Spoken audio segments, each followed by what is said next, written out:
The Human Cycle by Sri Aurobindo.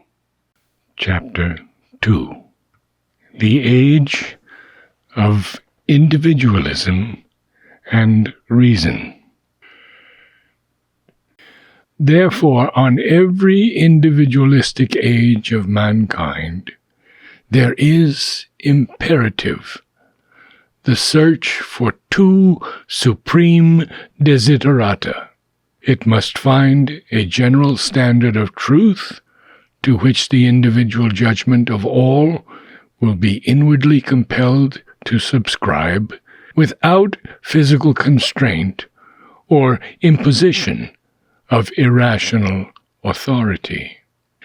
And it must reach to some principle of social order, which shall be equally founded on a universally recognizable truth of things.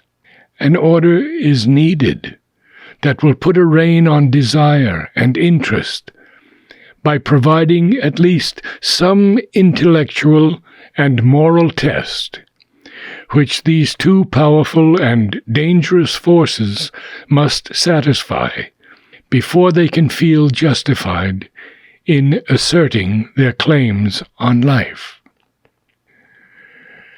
Speculative and scientific reason for their means, the pursuit of a practicable social justice and sound utility for their spirit. The progressive nations of Europe set out on their search for this light and this law. They found and held it with enthusiasm in the discoveries of physical science, the triumphant domination, the all-shattering and irresistible victory of science in the 19th century Europe is explained by the absolute perfection with which it at least seemed for a time to satisfy these great psychological wants of the Western mind. Science seemed to it to fulfill impeccably its search for the two supreme desiderata of an individualistic age. Here, at last, was a truth of things which depended on no doubtful scripture or fallible human authority, but which Mother Nature herself had written in her eternal book for all to read, who had patience to observe and intellectual honesty to judge. Here were laws, principles, fundamental facts of the world and of our being, which all could verify at once for themselves, and which must therefore satisfy and guide the free individual judgment, delivering it equally from alien compulsion and from erratic self-will. Here were laws and truths which justified and yet controlled the claims and desires of the individual human being. Here is science which provided a standard, a norm of knowledge, a rational basis for life, a clear outline and sovereign means for the progress and perfection of the individual and the race. The attempt to govern and organize human life by verifiable science, by a law, a truth of things, an order, and principles which all can observe and verify in their ground and fact, and to which therefore all may freely and must rationally subscribe, is the culminating movement of European civilization. It has been the fulfillment and triumph of the individualistic age of human society. It has seemed likely also to be its end, the cause of the death of individualism, and its putting away and burial among the monuments of the past.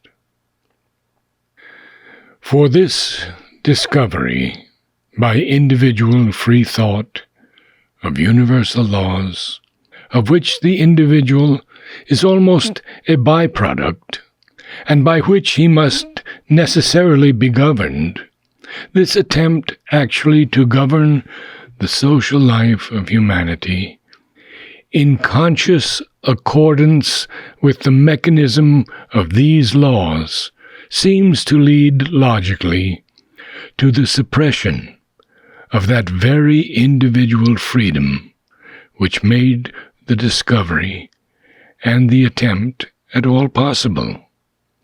In seeking the truth and law of his own being, the individual seems to have discovered a truth and law which is not of his own individual being at all, but of the collectivity, the pack, the hive, the mass. The result to which this points, and to which it still seems irresistibly to be driving us, is a new ordering of society by a rigid economic or governmental socialism in which the individual, deprived again of his freedom in his own interest and that of humanity, must have his whole life and action determined for him at every step and in every point from birth to old age by the well-ordered mechanism of the state. There is a footnote here. We already see a violent, though incomplete beginning of this line of social evolution in fascist Italy, Nazi Germany, communist Russia. The trend is for more and more nations to accept this beginning of a new order, and the resistance of the old order is more passive than active. It lacks the fire, enthusiasm, and self-confidence which animates the innovating idea. End of the footnote. We might then have a curious new version, with very important differences, of the old Asiatic or even of the old Indian order of society. In place of the religio-ethical sanction, there will be a scientific and rational or naturalistic motive and rule. Instead of the Brahmin Shastrakara, the scientific, administrative, and economic expert. In the place of the king himself, observing the law and compelling, with the aid and consent of society, all to tread, without deviation, the line marked out for them, the line of the Dharma, there will stand the collectivist state, similarly guided and empowered. Instead of a hierarchical arrangement of classes, each with its powers, privileges, and duties, there will be established an initial equality of education and opportunity, ultimately perhaps with a subsequent determination of function by experts who shall know us better than ourselves and choose for us our work and quality. Marriage, generation, and the education of the child may be fixed by the scientific state as of old by the Shastra. For each man there will be a long stage of work for the state, superintended by collectivist authorities, and perhaps in the end a period of liberation, not for action, but for enjoyment of leisure and personal self-improvement, answering to the vanaprastha and sannyasa ashramas of the old Aryan society. The rigidity of such a social state would greatly surpass that of its Asiatic forerunners. For there, at least, there were for the rebel, the innovator, two important concessions. There was for the individual the freedom of an early sannyasa, a renunciation of the social for the free spiritual life. And there was for the group the liberty to form a sub-society, governed by new conceptions like the Sikh or the Vaishnava.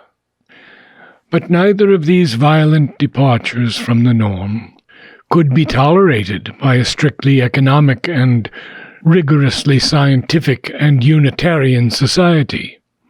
Obviously, too, there would grow up a fixed system of social morality and custom, and a body of socialistic doctrine which one could not be allowed to question practically, and perhaps not even intellectually, since that would soon shatter or undermine the system. Thus, we should have a new typal order, based upon purely economic capacity and function, gunya karma, and rapidly petrifying by the inhibition of individual liberty into a system of rationalistic conventions. And quite certainly, this static order would at long last be broken by a new individualist age of revolt, led probably by the principles of an extreme philosophical anarchism. On the other hand, there are in operation forces which seem likely to frustrate or modify this development before it can reach its menaced consummation. In the first place, rationalistic and physical science has overpassed itself and must, before long, be overtaken by a mounting flood of psychological and psychic knowledge, which cannot fail to compel quite a new view of the human being and open a new vista before mankind. At the same time, the age of reason is visibly drawing to an end. Novel ideas are sweeping over the world and are being accepted with a significant rapidity. Ideas inevitably subversive of any premature typal order of economic rationalism. Dynamic ideas such as Nietzsche's will to live, Bergson's exaltation of intuition above intellect, or the latest German philosophical tendency to acknowledge a suprarational faculty and a suprarational order of truths. Already, another mental poise is beginning to settle, and conceptions are on the way to apply themselves in the field of practice, which promise to give the succession of the individualistic age of society not to a new typal order, but to a subjective age, which may well be a great and momentous passage to a very different goal. It may be doubted whether we are not already in the morning twilight of a new period of the human cycle. Secondly, the West, in its triumphant conquest of the world, has awakened the slumbering East, and has produced in its midst an increasing struggle between an imported Western individualism and the old conventional principle of society. The latter is here rapidly, there slowly breaking down. But something quite different from Western individualism may very well take its place. Some opine, indeed, that Asia will reproduce Europe's Age of Reason, with all its materialism and secularist individualism, while Europe itself is pushing onward to new forms and ideas. But this is, in the last degree, improbable. On the contrary, the signs are that the individualistic period in the East will be neither of long duration nor predominantly rationalistic and secularist in its character. If then the East, as the result of its awakening, follows its own bent and evolves a novel social tendency and culture that is bound to have an enormous effect on the direction of the world's civilization, we can measure its probable influence by the profound results of the first reflux of the ideas, even of the unawakened East, upon Europe. Whatever that effect may be, it will not be in favor of any reordering of society on the lines of the still current tendency towards a mechanical economism, which has not ceased to dominate mind and life in the Occident. The influence of the East is likely to be rather in the direction of subjectivism and practical spirituality. A greater opening of our physical existence to the realization of ideals other than the strong but limited aims suggested by the life and the body in their own gross nature. But most important of all, the individualistic age of Europe has, in its discovery of the individual, fixed among the idea forces of the future, two of a master potency which cannot be entirely eliminated by any temporary reaction. The first of these, now universally accepted, is the democratic conception of the right of all individuals as members of the society to the full life and the full development of which they are individually capable. It is no longer possible that we should accept as an ideal any arrangement by which certain classes of society should arrogate development and full social function to themselves, while assigning a bare and barren function of service alone to others.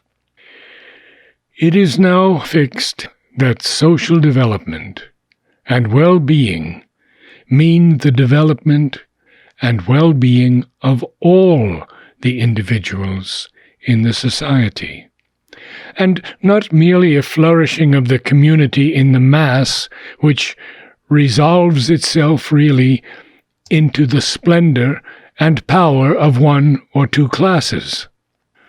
This conception has been accepted in full by all progressive nations, and is the basis of the present socialistic tendency of the world.